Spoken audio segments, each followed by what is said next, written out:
أما بعد فقال الله تبارك وتعالى في كلامه المجيد والفرقان الحميد أعوذ بالله من الشيطان الرجيم بسم الله الرحمن الرحيم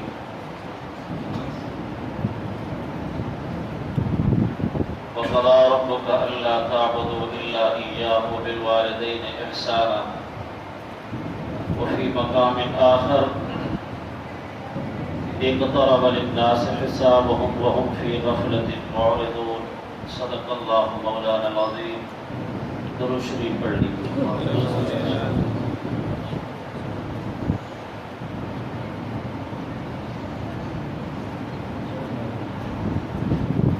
میں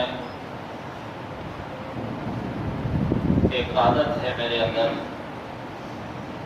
علماء کرام بھی تشریف فرمائے ہیں کہ عنوان اور موضوع کو سوچتا رہتا ہوں موقع اور محل کے مطابق ہو،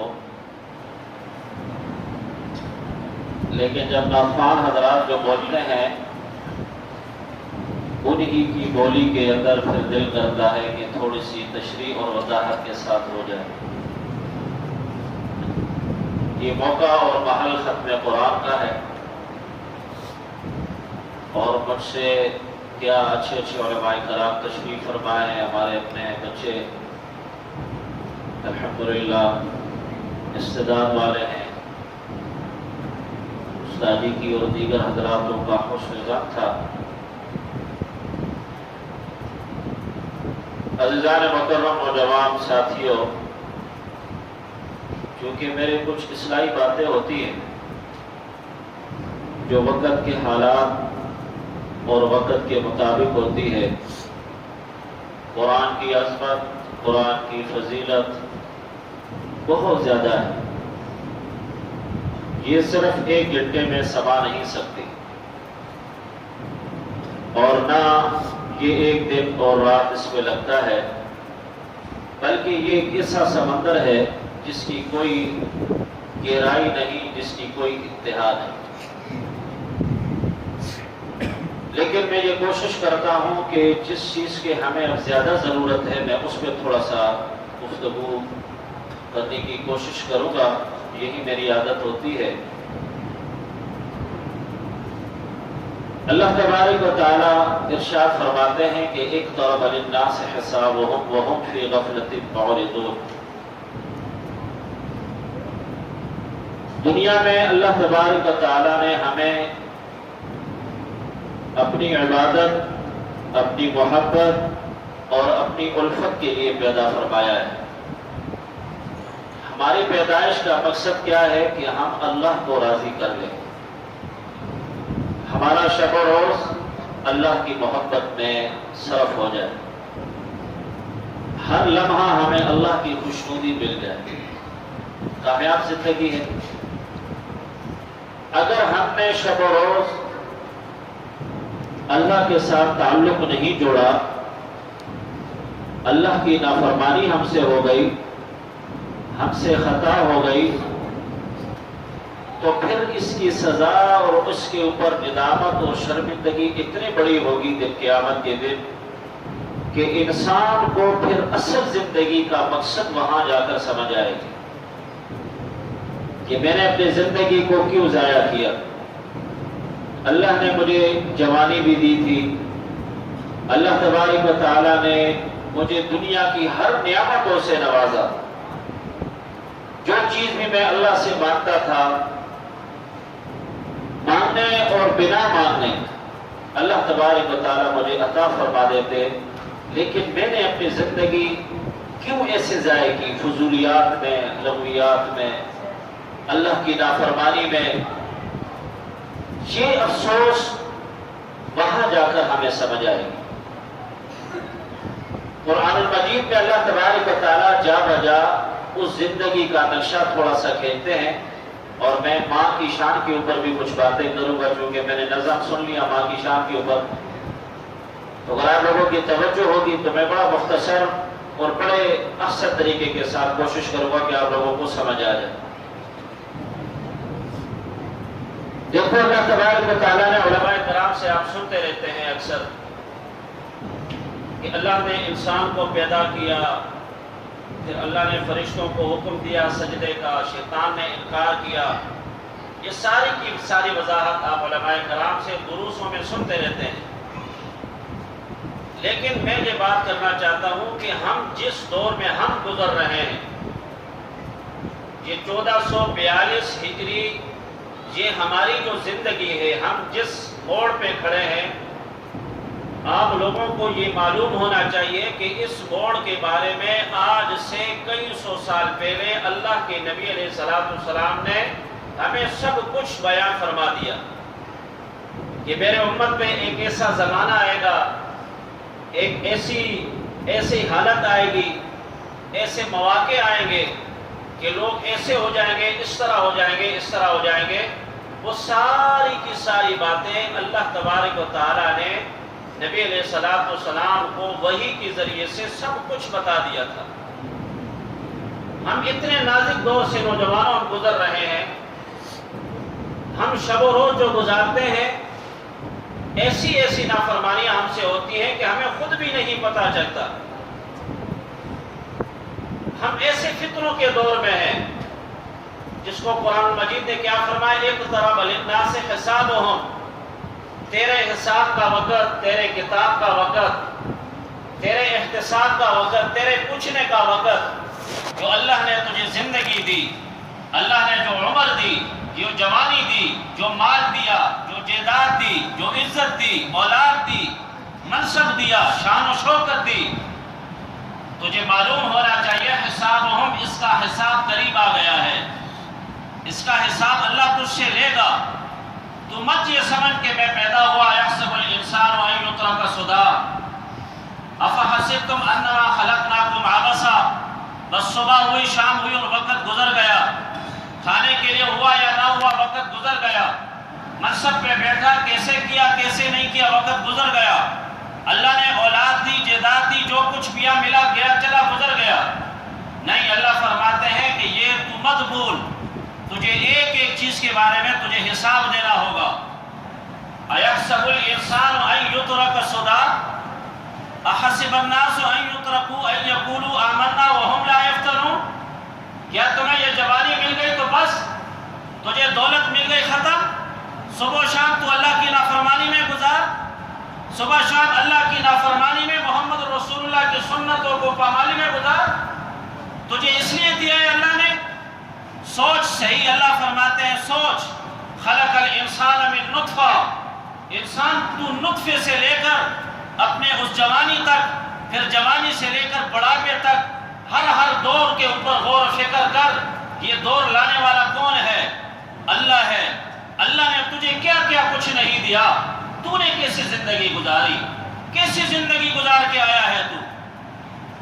ہم تو صبح سویرے اور اس پرفتن دور کے اندر جو اللہ کے نبی علیہ السلام علماء کرام تشریف فرمائے، ایک ایک نشانی یوں محسوس ہو رہا تھا کہ اللہ کے نبی علیہ السلام کے سامنے یہ ہماری زندگی یوں سامنے تھی۔ جب نبی علیہ السلام ارشاد کا مبارک ہے، جب بے حیائی عام ہو جائے گی، رشوت جب عام ہو جائے گی، زنا جب عام ہو جائے گی، مساجد جب خوبصورت بن جائے گے، بڑے بڑے عمارتیں بن جائے گی، جب ظالم حکمران آئیں گے، اسی طرح کئی اور، تو نبی علیہ السلام نے فرمایا یہ علامتیں جو ہیں یہ قرب قیامت کی ہے کہ قیامت اب قریب ہے۔ اب اپنی تیاری ہم شروع کر لیں، اپنی فکر شروع کر لیں۔ اللہ تبارک و تعالیٰ کے ہاں وہاں بہت سخت حساب کتاب ہو، علماء کرام سے ہم سنتے رہتے ہیں۔ احادیث مبارکہ کے اندر آتا ہے، حضرت عبداللہ ابن عمر رضی اللہ تعالیٰ عنہ نے ایک دفعہ خواب دیکھا۔ خواب میں دیکھتے ہیں کہ اپنے والد صاحب کو کہ 12 سال کے بعد یہ خواب دیکھا کہ حضرت عمر رضی اللہ تعالیٰ عنہ کسی جگہ سے نکلے اور پسینہ ہی پسینہ۔ بیٹے نے کہا ابا یہ کیا حالت ہے، کہاں آ رہے ہو، یہ کون سی کیفیت ہے؟ فرمایا ابھی اللہ تبارک و تعالیٰ کے حساب و کتاب سے فارغ ہو کے آیا۔ ایک عشرہ مبشرہ صحابی کہ جن کی دن رات اللہ کی محبت میں گزرے، جن کی نماز میں بھی اللہ کی محبت، جن کی تلاوت میں بھی اللہ کی محبت، جن کی اداؤں میں بھی اللہ کی محبت، جن کے عشق، جن کی محبت کی مثالیں نہیں، جن کی تعریف قرآن کہے، جن کا ایمان قرآن کہے، جن کی تعریف محمد الرسول اللہ کرے، جن پہ فخر فرشتے کرے، جن کی دعا چرند پرندے، جب وہ حالت میں ہے تو ہم کون سی حالت میں جا رہے ہیں؟ ہم نوجوانوں کہاں جا رہے ہیں؟ ہمیں اپنے گناہوں کی فکر، اللہ کے ساتھ تعلق، خوف خدا دل میں، یہ آج ہمارا بالکل بڑا نام ہے۔ فکروں کو ایسی، نبی علیہ الصلوۃ والسلام ایک دفعہ حضرت حذیفہ سے روایت ہے مسلم شریف کی، فرمایا حذیفہ میں دیکھ رہا ہوں کہ تمہارے سروں کے اوپر یہ فطرے بارش کی طرح برس رہے ہیں، بارش کی طرح۔ صبح اٹھے کوئی نہ کوئی فتنہ، اس میں ہم اپنے ایمان کو نہیں بچا سکتے۔ نبی علیہ الصلوۃ والسلام فرماتے ہیں کہ ایک وقت آئے گا زمانہ کہ ہر ایک آدمی گانے بجانے میں مصروف ہو جائے گا، گانے بجانے میں۔ آج ہمارے جیبوں میں موبائل ہے، صف میں کھڑے ہوں گے، اچانک آ جائے گی۔ 1400 سال پہلے اللہ کے نبی علیہ السلام نے یہ بتایا، فرمایا تھا کہ اس طرح ایک زمانہ آئے گا، نماز کے اندر کوئی خضوع خشوع نہیں ہے۔ میں آج کے دور میں نوجوانوں کو میں اس چیز کی طرف راغب کرنا چاہتا ہوں، موت ہے۔ انسان کو جو سب سے زیادہ فکر موت کے بعد ہوتی ہے، پتہ ہے وہ کس چیز کی ہوتی ہے؟ وہ یہ ہے کہ کاش میں نے زندگی کا ایک لمحہ اللہ کے خلاف کیوں گزارا، اللہ کی محبت میں کیوں نہیں گزارا۔ یقول یا لیتنی قدمت لحیاتی، اللہ نے مجھے صحت بھی دی تھی، زبان بھی دی، میرا سب کچھ ٹھیک تھا، میرے کیوں اللہ کے خلاف میں نے گزارا۔ ربنا غلبت علینا شقوتنا ربنا اخرجنا منها ولو ترى اذ المجرمون ناكسوا رؤوسهم۔ آج ہمارے سر اوپر ہیں کہ میں تو ٹھیک ہوں، میرے پاس مال ہے، میرے پاس جائیداد ہے، میرے پاس اولاد ہے، میرے پاس منصب ہے، میرے پاس شان و شوکت ہے، میں کسی کا محتاج نہیں، لیکن تو بھول گیا، تو اللہ سے بھولا ہوا تھا۔ فنسیتم، تم اللہ کو بھول گئے تھے، فذوقوا بما نسیتم لقاء یومکم ھذا انا نسیناکم۔ اللہ خود فرمائیں گے کہ بندے دنیا میں تو مجھے بھول گیا تھا، نماز کا وقت تھا کبھی نماز کی طرف نہیں آیا، غیبت کے بازار گرم میں تو بیٹھا ہوا تھا، حسد کے دل پہاڑ تو لے کے بیٹھا ہوا تھا، بدنظری تو کیا کرتا تھا، بے انصافی تو کیا کرتا تھا، تو اس وقت تو اللہ فرمائیں گے تجھے یاد تھا کہ میں ہوں؟ انسان کہے گا نہیں۔ اللہ فرمائیں انا نسیناکم، ہم بھی آپ کو بلا دیا، ہم نے بھی آپ کو بلا دیا۔ جب اللہ کہے بلا دیا، وما لکم من دونہ من ولی ولا شفیع، نہ وہاں پہ کوئی پھر ولی ہمارا ہوگا، نہ کوئی سفارشی ہوگا، نہ کوئی ضامن ہوگا، نہ ہمیں کوئی بچا سکے گا وہاں پر، کیونکہ جب اللہ نے فرمایا انا نسیناکم وذوقوا عذاب الخلد، علماء کرام بیٹھے وذوقوا عذاب الخلد، یہ ہمیشگی والا عذاب۔ دنیا میں ہم اتنی چیز بھی برداشت نہیں کر سکتے، ہم سے گرمی برداشت نہیں ہو سکتی، ہمیں آگ کی تپش برداشت نہیں کر سکتے، ہم پیاس برداشت نہیں کر سکتے، ہم کھانا برداشت نہیں کر سکتے جب ہمیں بھوک لگی ہو۔ پھر وہ ہمیشہ والا عذاب، پھر وہ جہنم کی بھڑکتی ہوئی عذاب، فَأُمُّهُ هَاوِيَةٌ سَأُرْهِقُهُ صَعُودًا، یہ بڑے بڑے جہنم، وَمَا أَدْرَاكَ مَا سَقَرُ، یہ اللہ تبارک و تعالیٰ کی نار اللہ الموقدہ، جہنم کے اپنے نام ہیں، جہنم میں وادیاں ہیں، جہنم میں نالے ہیں، جہنم میں پہاڑ ہیں، جہنم میں درخت ہیں، جہنم میں اللہ کا کیا کیا عذاب ہے۔ پھر وہ چکنے کے لیے انسان تیار ہو جاتا ہے، اور یہاں چھوٹی سی مختصر سی زندگی میں ہم اللہ کو کیسے بھول جاتے ہیں، ہمارے دل میں خوف نہیں آتا، ہمارے دل میں خوف نہیں ہے۔ دل میں خوف ہوگی تب جا کر اللہ کے ساتھ ہمارا تعلق مضبوط ہوگا۔ وَلِمَنْ خَافَ مَقَامَ رَبِّهِ جَنَّتَانِ، میرے نوجوانوں آپ سے میری یہ گزارش ہے، اپنا تعلق اللہ سے ہم مضبوط کریں اور ان فضولیات چیزوں میں نہ پڑیں۔ یہ دن رات ہمارا ایمان کو یوں کھا جا رہا ہے جس طرح کہ ایک دھیمک جو ہوتی ہے وہ لکڑی پہ پڑ جائے، وہ کم نہیں ہوتی، رفتہ رفتہ وہ بڑھتی جاتی ہے۔ اگر آج ہم نے اپنے ایمان کو نہ بچا سکے، تو یاد رکھو اللہ کے وہاں بہت سخت حساب و کتاب ہو، بہت سخت۔ ایک دو تہیہ کرے، یہ تقریبات ہمیں یہ درس دیتی ہیں، یہ ختم قرآن ہمیں یہ درس دیتا ہے، یہ روزے ہمیں یہ درس دیتے ہیں کہ لعلکم تتقون، کہ ہمارا تعلق اللہ سے مضبوط ہو جائے، ہم نمازی بن جائیں، ہم گناہ چھوڑ دیں، بڑا ہو یا چھوٹا ہو، وَذَرُوا ظَاهِرَ الْإِثْمِ وَبَاطِنَهُ۔ اور جو من وَجَاءَ رَبُّكَ بِقَلْبٍ مُنِيبٍ وَجَاءَ رَبُّكَ بِقَلْبٍ سَلِيمٍ، جو قلب منیب اور قلب سلیم کے ساتھ دنیا سے جائے گا، پھر اللہ خود پوچھیں گے کہ بتا بندے تیری کیا رضا ہے۔ آج ہم کو اللہ تبارک و تعالیٰ کا کوئی خوف نہیں۔ کئی ایسے ہمارے نوجوان ہیں جو گناہ کرتے ہیں، ان کو پتہ بھی نہیں ہے یہ گناہ ہے یا نہیں۔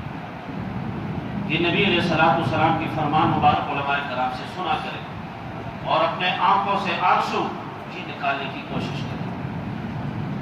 ہمارے رشتہ دار فوت ہو جاتے ہیں، توجہ کی ضرورت ہے۔ ہمارے والدین دنیا سے چلے جاتے ہیں، ہمارا مال تلف ہو جائے، ہمارا خاندان بچھڑ جائے، ہم روتے ہیں، لیکن بندے تجھے کبھی اپنے گناہوں کو سامنے کر کے تو رویا ہے؟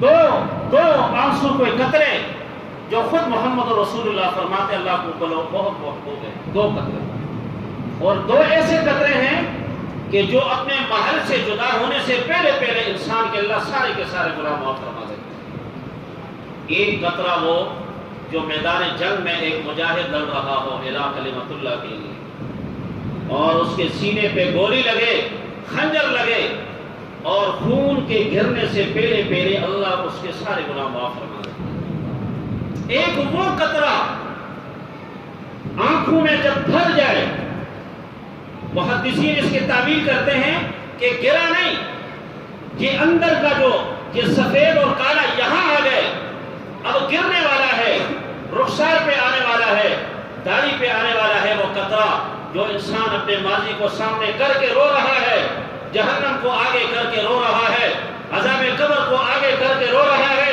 اور صراط کو آگے کر کے رو رہا ہے، محشر کے میدان کو آگے کر کے رو رہا ہے کہ اللہ میں کیا کروں گا، میں نے تو نہ نمازیں پڑھی، نہ میں نے مسجد کی طرف آیا، نہ قرآن کی طرف آیا، میں تو گناہوں میں صبح لت پت تھا، کہیں غیبت کے بازار میں، کہیں بدنظری کے بازار میں، کہیں عیش و عشرت میں، کبھی کہاں میری زندگی بھٹک گئی، میری زندگی خراب ہو گئی، میری زندگی ختم ہو گئی۔ اور وہ آنسو جب ٹپکنے کے نکلتا ہے، اور ٹپکنے سے پہلے اللہ ایسے ہمیں کے سارے گناہوں کو معاف فرما دیتا ہے۔ سبحان اللہ۔ یہ آنسو نکالنے کے لیے یہ تقریبات ہوتے ہیں، ہمیں اپنے گناہ یاد آ جائے۔ وہ ایک بوڑھا احادیث مبارک کے اندر آتا ہے، اللہ کے نبی علیہ السلام فرماتے ہیں کہ ایک بچہ جب وہ نوجوان ہوتا ہے، بڑھاپے پہ پہنچتا ہے، آخری مراحل میں داخل ہو جاتا ہے، اب سماعت کا آلہ بھی کام چھوڑ بیٹھا، نظر بھی گئی، ریڑھ کی ہڈی پہ کمزوری بھی آئی، بال بھی سارے سفید ہو گئے، کسی کام کا بھی نہیں، ہاتھ میں بھی تھرتھراہٹ آ گئی، دماغ بھی کام کرنا چھوڑ دیا، دل نے بھی کام کرنا چھوڑ دیا۔ اسی اثناء میں اس بڑھاپے کو سوچ آتا ہے کہ او اللہ کے بندے، ساری عمر اللہ کے نافرمانی میں گزار کر بال بھی سفید کر دیے، ریڑھ کی ہڈی میں طاقت بھی گئی، دیکھنے کا آلہ بھی کمزور، سننے کا آلہ بھی کمزور، دماغ بھی کمزور، چل مسجد کی طرف چل، اللہ کے سامنے اپنی زندگی رکھ دے۔ یہ جب بڑھاپا آتا ہے مسجد میں، جب سناٹے میں آ کر اپنے ہاتھوں کو اٹھاتا ہے اور کہتا ہے کہ اللہ مجھے معاف کر دے، اللہ فرماتے نبی میری عزت کی قسم، میری غیرت کی قسم، پھر میں بوڑھے کو نہیں دیکھتا ہوں، اس کے ہاتھوں کو دیکھ کر اس کے سارے گناہوں کو معاف فرما دیتا ہوں۔ یہ مہینہ ہمیں یہ درس دیتا ہے نوجوانوں، یہ تقریبات ہمیں یہ درس دیتی ہیں کہ ہم اپنے ماضی کو اللہ کے سامنے رکھیں، اپنے دل میں خوف بٹھائیں، اپنے دل میں ڈر۔ کتنے ایسے واقعات ہیں اگر میں بیان کروں کہ انسان کے دل میں جب خوف آتا ہے، ڈر آتا ہے، اللہ اس کو کیا سے کیا عطا فرما دیتے ہیں۔ آج ہمارے دلوں میں خوف نہیں، آج ہمارے دلوں میں اللہ کا ڈر نہیں، مال ہوتے ہوئے بھی ہم ذلیل ہیں، مال ہوتے ہوئے بھی ہم خوار ہیں، مال ہوتے ہوئے بھی ہم غریب ہیں، مال ہوتے ہوئے بھی ہمیں سکون نہیں، بنگلے اور کھوٹی اور جائیداد ہونے کے باوجود بھی ہم در بدر ہیں۔ ہم گداگری اور فقیروں والی زندگی بسر کرتے ہیں کیونکہ ہمارے دل اللہ کے ساتھ جڑے ہیں، ہمارا تعلق اللہ کے ساتھ نہیں ہے۔ یہ تو اللہ کا خوف، یہ ماں کے بعد پہ نوجوانوں جن کی والدین زندہ ہے، بس آخری بات کہتا ہوں، والدین کی قدر کرو۔ یہ بھی حدیث مانتے ہیں، علماء کرام تشریف فرمائیں، نبی علیہ السلام فرماتے ہیں میرے امت پہ ایک زمانہ آئے گا، قرب قیامت کی نشانی ہے، بیوی کو درجہ بڑھا دے گا، ماں کو نوکرانی کی حیثیت سے رکھے گا، بیوی کی اتباع ہوگی، ماں کی نافرمانی ہوگی، باپ کو غیر کی نظر سے دیکھے گا، دوست کو اپنی نظر سے دیکھے گا۔ یہ حالات ہیں یا نہیں؟ یہ حالات ہیں۔ ہم سے ماں باپ ناراض ہے، الا ماشاء اللہ، ہم سے باپ ناراض ہے، باپ کہتا ہے مسجد کی طرف جا، ہم بات مانتے ہیں، باپ کہتا ہے قرآن کی طرف آ، مانتے ہیں، ماں ہمیں قرآن کی طرف بھیجتی ہے، اللہ کی طرف بھیجتی ہے، ہم ماں کی بھی نافرمانی کرتے ہیں۔ اور ماں کی نافرمانی پہ ایک واقعہ آپ کو سنا دیتا ہوں، پھر بات ختم کرتے ہیں۔ ماں کا اب احترام بہت ضروری، یہ بھی قرب قیامت کی نشانیاں ہیں۔ الجنت تحت اقدام امہات، جنت کو اگر پانا ہے تو ماں کی خدمت کر، ماں کے ساتھ محبت کر، کیونکہ ماں کے ساتھ جنہوں نے محبت کی ہے تو اللہ نے ان کو نبی تو نہیں بنایا، لیکن اللہ نے مقام نبیوں کی طرح ان کے ہاں پاس دے دیا ہے۔ حضرت موسیٰ علیہ السلام، کون ہوگا میرے ساتھ؟ اللہ فرمائیں گے فلاں کا سائی فلاں، فلاں ہوگا فلاں۔ جب معلوم ہوا تو وہ ماں کی خدمت میں، ماں کی خدمت کا اتنا بڑا رتبہ ہے کہ اللہ اتنا عظیم الشان دولت سے مالا مال فرما دیتے ہیں۔ اور ایک ماں کی اگر نافرمانی بھی ہو تو یاد رکھو دنیا بھی خسارہ اور آخرت بھی خسارہ۔ مالک بن دینار رحمۃ اللہ علیہ بہت بڑے بزرگ گزرے ہیں، حج پہ گئے، تمام مناسک جب ادا کیے، واپسی کی ترتیب تھی، خطیب کے ساتھ ایک لگایا ہوتا، سو گئے۔ خواب میں دو فرشتے آئے انسانی شکل میں، ایک نے دوسرے فرشتے سے پوچھا کہ اس دفعہ حج پہ جو حاجی آئے ہیں ان کا حج قبول ہوا یا نہیں؟ تو دوسرے فرشتے نے کہا کہ حج تو سب کا قبول ہو گیا، ایک آدمی کا قبول نہیں ہوا۔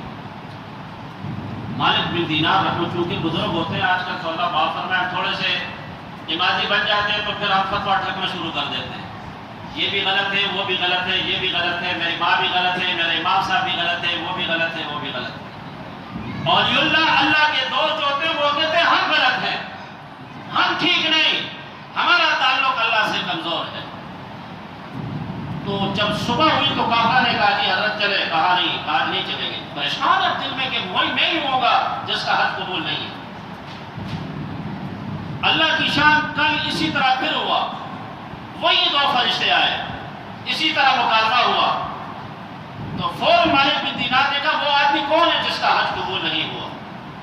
تو ان میں سے ایک نے کہا اس کا نام عبد الرحمن شیرازی ہے، ایران کا رہنے والا ہے، اس کا حج قبول نہیں ہوا۔ تو مالک بن دینار رحمۃ اللہ علیہ نے فرمایا وہ کہاں ہے؟ تو فرشتوں نے کہا وہ آیا ہے اور وہ اپنے خیمے میں۔ صبح اٹھے بہت پریشان تھے کہ اس آدمی کا حج کیوں قبول نہیں؟ اسی تشویشناک حالت میں مالک بن دینار رحمۃ اللہ علیہ ایران کے خیمے کی طرف چل پڑے۔ جب خیمے کے وہ اس حدود میں داخل ہوئے تو ایک لمبا قد والا یہاں کندھے پہ چادر اور کھڑا ہے، تو مالک بن دینار کو دور سے کہنے لگے جی آپ مجھے ہی دیکھ رہے ہیں؟ مالک بن دینار رحمۃ اللہ علیہ نے فرمایا کہ تجھے کیسے پتا؟ کہا تو کون ہے؟ کہا جی میرا نام عبد الرحمن ہے۔ مالک بن دینار نے کہا تجھے کیسے پتا کہ میں تمہیں دیکھ رہا ہوں؟ فرمایا حضرت جو ولی اللہ آ جاتا ہے حج کو تو حج کے بعد لازماً خواب میں اللہ بتا دیتے ہیں اس کی ملاقات میرے ساتھ ہوتی ہے۔ مالک بن دینار رحمۃ اللہ علیہ نے فرمایا یہ کیا ماجرا ہے، کیوں حج تمہارا قبول نہیں ہوتا؟ فرمایا حضرت یہ ایک حج نہیں ہے، 8 حج سال ہو گئے بمسلسل آ رہا ہوں، اللہ حج قبول نہیں کرتا۔ فرمایا کیوں؟ کہا حضرت یہ لمبا چوڑا قصہ نہیں، قصہ تو سناؤ۔ نوجوانوں سنو۔ فرمایا کہ حضرت میں چھوٹا سا تھا، باپ میرا فوت ہو گیا، رمضان مبارک کا مہینہ تھا، جب میں بڑا ہوا جوانی کے اس تلیس پہ پہنچا، جب جوانی ہوتی ہے نا تو پھر کہتا ہے میں ہی ہوں، پھر اس کو نہ امام نظر آتا ہے، نہ بوڑھا باپ نظر آتا ہے، نہ بڑا بھائی نظر آتا ہے، پھر محلے میں بھی نظر آتا ہے، تو ہمارے پھر نوجوان پھر بال بھی ہم ایسے وہ پٹھان سا بنا لیتے ہیں، بال ایسے بناتے ہیں لیکن سنت کو کیسے پامال کرتے ہیں، پتنے عجیب عجیب نام بھی رکھے، کٹیں گے فلانا خان ہے ڈنگاڑا خان ہے، اور پھر ہم راکٹ تھوڑا سا اور ڈنگا سا ہو تو پھر وہ خطبہ بھی ڈال لیتا ہے، پھر اور تھوڑا سا ٹیڑھا اور مالدار ہو پھر وہ لاکٹ بھی ڈال لیتا ہے، پھر اور تھوڑا سا ہو تو کڑا بھی پہن لیتا ہے۔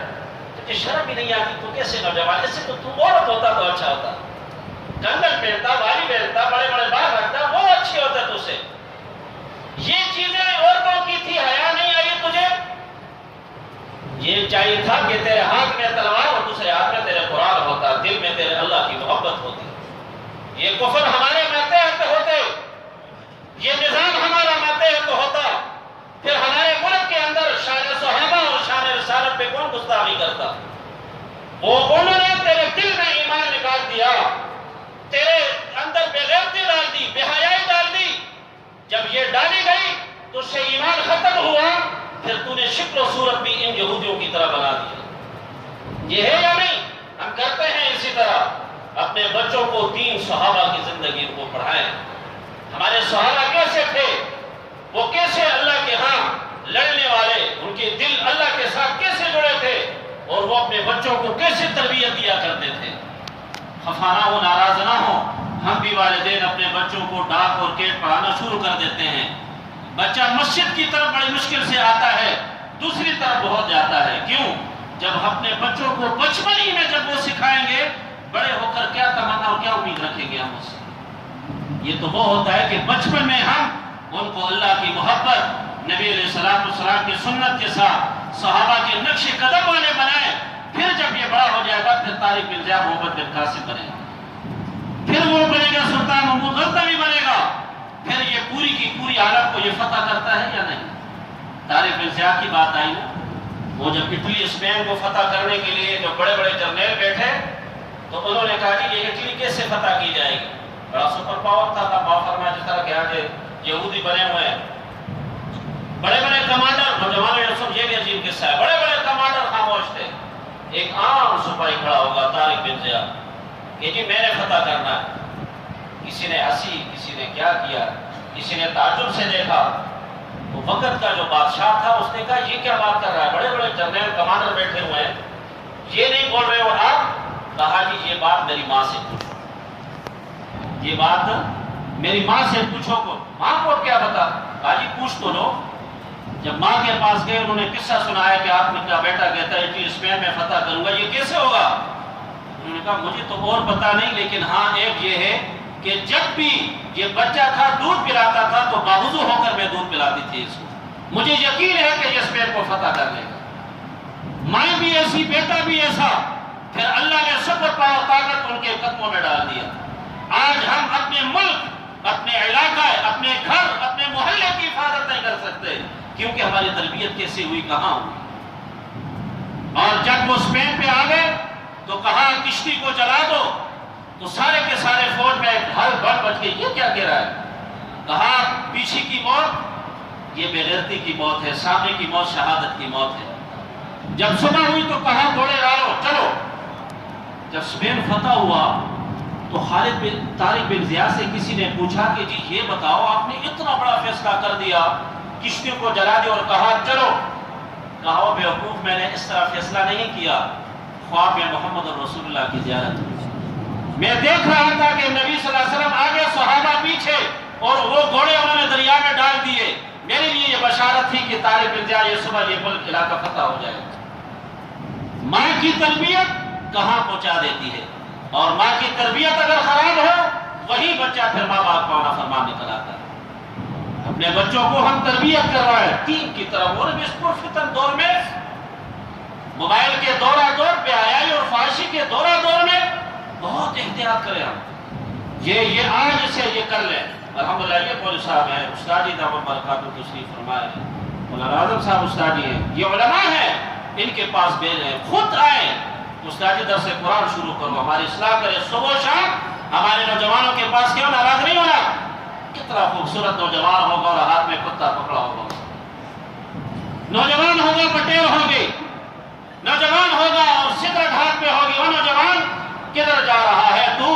تجھے بھول گیا کہ اللہ تجھ سے جو حساب و کتاب لے گا وہ سخت ہوگا۔ تو آؤ کسی کی طرف، تو عبد الرحمن شیرازی نے کہا کہ میں جب بچہ تھا، جب جوان ہوا تو آوردگی شروع کر دی، بے حیائی لوگوں کے ساتھ، محلے کا ماحول تھا۔ رمضان مبارک کا مہینہ تھا، گھر آیا تو بہن قرآن پڑھ رہی تھی اور ماں بھی۔ بہن کو میں نے کہا روٹی کھانا، اس نے منہ پھیر لیا۔ جب ماں کے پاس یا ماں مجھے روٹی دو، تو ماں نے جب منہ پھیرا تو میں نے تھپڑ لگایا ماں کے ساتھ۔ جو یہ تھپڑ لگایا تو ایک آنکھ ضائع ہو گئی۔ شراب کی حالت میں تھا، جب ہوش آیا کہ ماں کو میں نے تھپڑ، تو کہنے لگا کہ میں نے اپنا چھرا لیا اور اپنا باؤنڈ کاٹ دیا کہ اس ہاتھ کے ساتھ میں نے ماں کو تھپڑ۔ کتنا عرصہ ہو گیا ہے، کہنے لگے مالک بن دینار میری ماں مجھے نہیں بخشتی، 8 سال ہو گئے ہیں، میں حج پہ بھی آتا ہوں، اللہ بھی مجھے معاف نہیں کرتا۔ وہاں معاف اللہ نہیں کرتے ماں، کیونکہ ماں جب معاف کرے گی تو اللہ معاف کرے گا نا۔ تیری ماں تجھ سے ناراض ہے، تو مصلی پہ کیا، تو تہجد پہ رو، جب تیری ماں تجھ سے ناراض ہے تو مولا بھی کبھی ناراض، وہ راضی نہیں ہوگا تجھ سے، وہ بھی ناراض ہوگا۔ تو مالک بن دینار نے کہا تمہاری ماں کہاں ہے؟ کہاں وہ اس سال حج پہ آئی ہے اپنی خادمہ کے ساتھ خیمے میں۔ تو مالک بن دینار نے کہا اور چلے ان کے پاس، نہیں کہا حضرت بڑی مبارک جگہ، اگر ابھی کوئی دعا نکالی تو میں یہاں ختم ہو جاؤں۔ فرمایا آؤ، تو اس نے کہا نہیں میں نے نہیں جانا۔ مالک بن دینار رحمۃ اللہ علیہ خود گئے اور دروازے پہ کھڑے ہو کر کہا ماں اجازت ہے؟ کہا جی بیٹا آؤ۔ بیٹھے، کہا ماں حج پہ آئے ہو، ایران سے ہو؟ جی ایران سے ہو۔ ماں یہ آپ کو کیا ہوا؟ تو کہنے لگی بیٹا جی بس بہت لمبی چوڑی بات ہے۔ پھر بھی ماں بڑے مجبور کے بعد کہنے لگی کہ میرا بیٹا تھا ایسے شراب کی حالت میں تھا، تھپڑ مارا۔ کہا ماں معاف کر دو اس کو۔ کہا نہیں، کبھی بھی معاف نہیں کروں، ماں معاف کر دو۔ نہیں، بڑی محنتیں کی مالک بن دینار رحمۃ اللہ علیہ نے۔ جب اٹھے تو کہا ماں تجھے نبی علیہ السلام کا واسطہ، علی اور فاطمہ کا واسطہ معاف کر دو۔ کہا بیٹا بس میں نے معاف کر دیا۔ جب اتنا بڑا واسطہ ڈالا، اہل بیت کا واسطہ ڈالا، کہا معاف کر دیا۔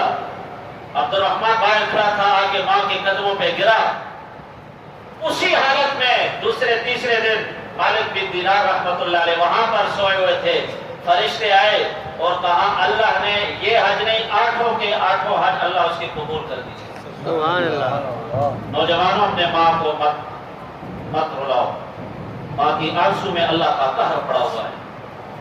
اگر کوئی بچہ نوجوان ہے تو آج توبہ کر لو، اور جس نے اگر ماں کو ستایا ہے اور دنیا میں نہیں ہے تو قبر پہ جا کے رو۔ ماں کی محبت میں اللہ کی محبت ہے۔ دن قیامت کے دن یہ اللہ بہت سختی کا مظاہرہ کرے۔ میرا دل تو اور بھی کرتا ہے کہ کافی باتیں کروں، بیٹھوں آپ کے ساتھ، بڑا پرنور اور ذوق اور شوق مجلس ہے۔ اللہ اس جگہ کو بھی، اس تقریب کو بھی، اس انوارات اور برکات اللہ ہم سب کو نصیب فرمائے، خصوصاً ہمارے یہ حضرات جنہوں نے قرآن پاک سنا، اللہ سب کو عمل کرنے کی توفیق عنایت فرمائے۔ وآخر دعوانا الحمدللہ رب العالمین۔